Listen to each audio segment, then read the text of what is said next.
Hey, this is Noogie from GuardianTalesGuides.com, and I'm going to show you how to play Minotaur. Yay, so anyway, we're going to use the basic variation of this team. There's Earth, which is Camatinia, and then there's Basic, which is Lucy and Nari. Now, the main difference is that I found is the basic team has a higher ceiling, and it's more consistent damage.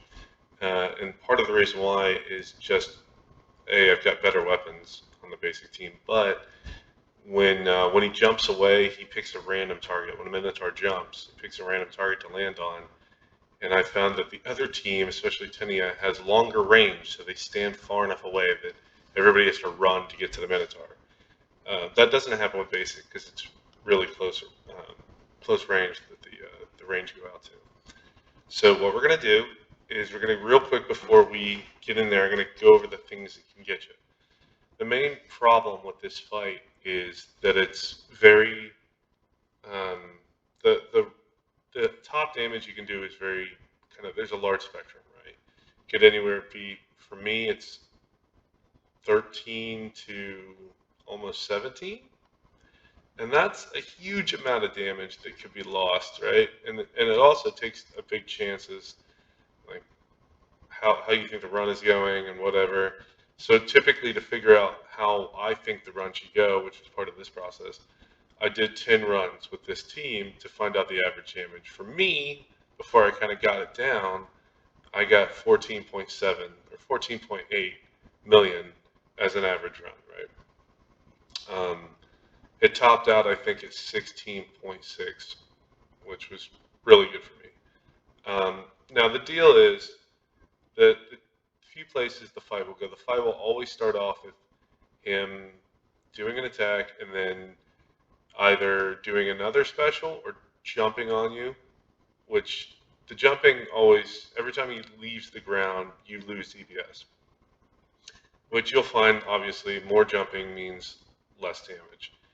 So there's nothing you can do about that as a player. You can just try to control where he goes, right? And that's about it. So right off the bat, you have an opportunity to special. Sometimes you miss that, and that's not good. And then after his first attack, after your second special, he can jump again. And if he jumps, you've lost another, I don't know, million in damage. And that's just the way it is. But we're going to get in there, and there's two cardinal rules. Wait to special on those two occasions, and overlap your chains. This is so huge. Overlap your chains. If you overlap your chains, you're going to find the runs are so much more consistent. I use my special, Garam special, as an indicator on when I need to overlap. And I use the cooldowns of the other characters. So I'm going to show you how. So we're going to start off, I always just go backwards.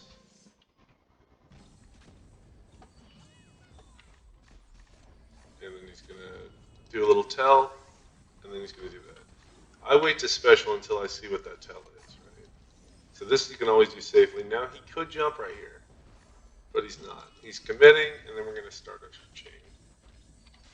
So that was a little close. I kind of let it go too long. But you can see, like, watch, my special here, I won't use this until my special comes up. And that's kind of how I time it. I just wait for my special to come up. And he's going to make this a little easy on us here. And then he is going to jump here. We're going to go in, special, we're going to get it started again. I'm not going to let this go too long. Wait for my special, there's my indicator. And then I'm going to look at the special again, that's my indicator. And that's kind of how we do it. Right there, remember I said my top damage was like 16.5? We just got 16.2. That's pretty damn good.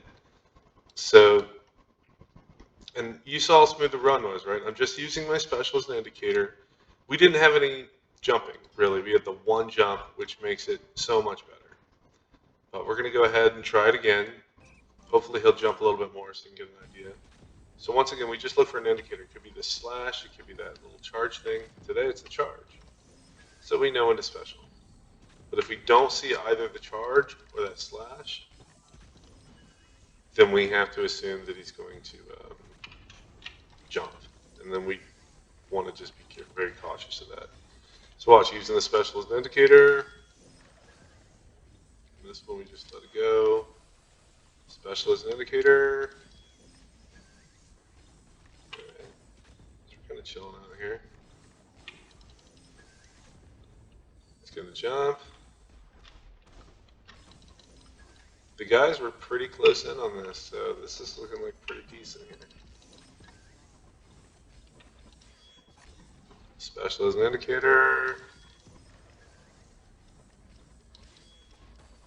Special as an indicator. Ooh, he got away.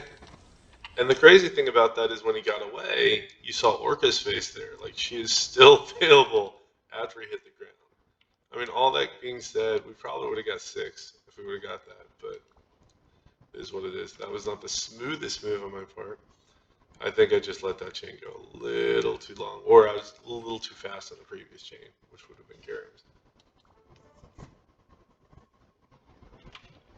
So let's see if we, hopefully he'll jump and kind of see how to deal with it. It's all about this little bit right here. We just look, indicator, yep, slash. All right, now we can special the next one, no problem. There's a little line right here. Stay behind. Now he could jump, but he's not. So you wait for that commit on the second one, and that's when you special. Right here, special as an indicator. Karen, let this go. Special as an indicator.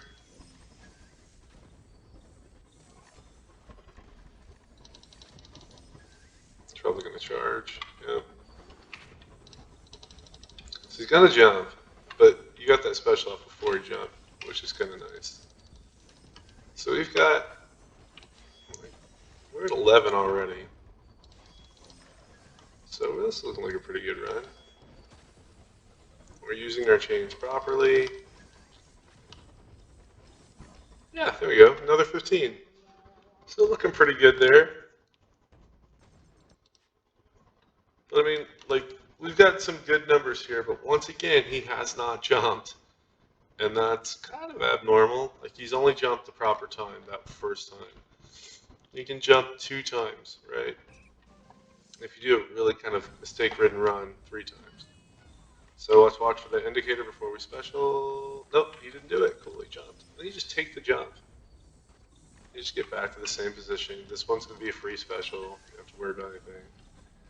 And then rather than jumping, he charged. So that's good.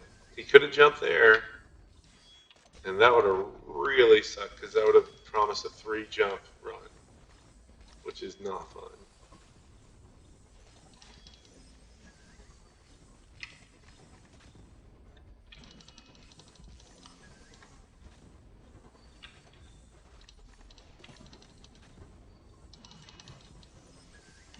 Kind of went for the gold there.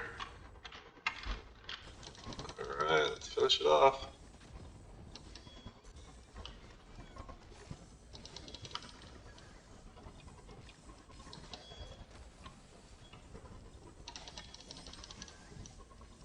Another 15. I mean, 15 is a solid number for me, so that's pretty good. But, I mean, you can see how the runs are kind of becoming pretty consistent. If he jumps, lost the DPS a little bit. So he did jump on that one. We didn't get 15-5 or anything like that, but it was controllable. The second jump can be a little bit more devastating. Right? So let's see. Look for that indicator. Oh, saw the indicator. Cool. It's going to charge in.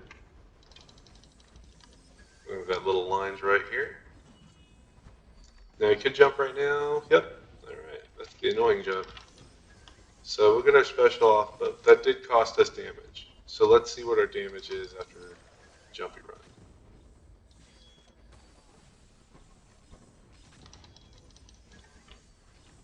When we go over here, we want him to stay on the wall. But that attack scares me. So.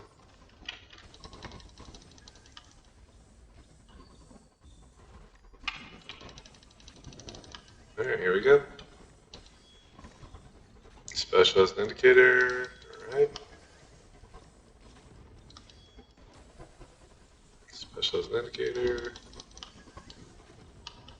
So we got 15.3 and he took the ugly jump, right? The one that we don't want him to get.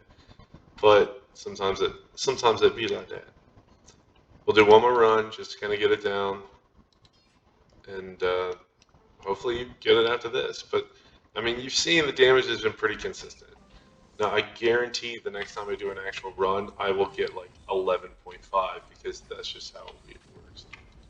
So right off the bat, he did the charge on this one.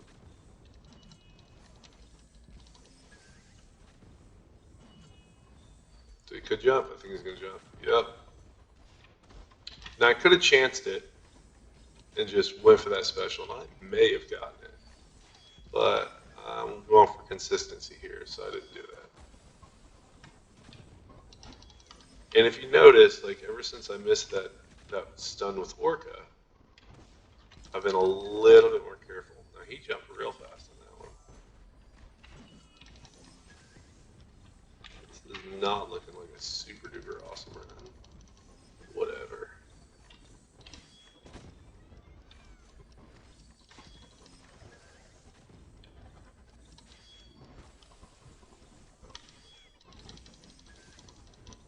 But then again, 15.7.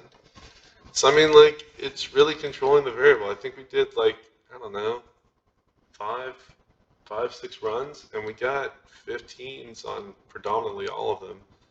That's pretty good. I mean, I'm not complaining. But you can see how we've kind of like reduced the spectrum. Because once I was at 14.7 on average runs, and like we're talking that was because I got 16 in there. But just because we've kind of, like I had a lot of 14s to get to that, and 113 actually. But since we've done like 6 runs and we've had 15s on pretty much all of them, I mean, you can see we've I've improved those numbers as well. And that, honestly, that's taken, I don't know, just in this sitting, because I kind of geeked out over it, about 40, 50 runs to actually kind of feel good with what we just came up with. So, I don't know, hopefully that helps. Talk to you later. Noogie out.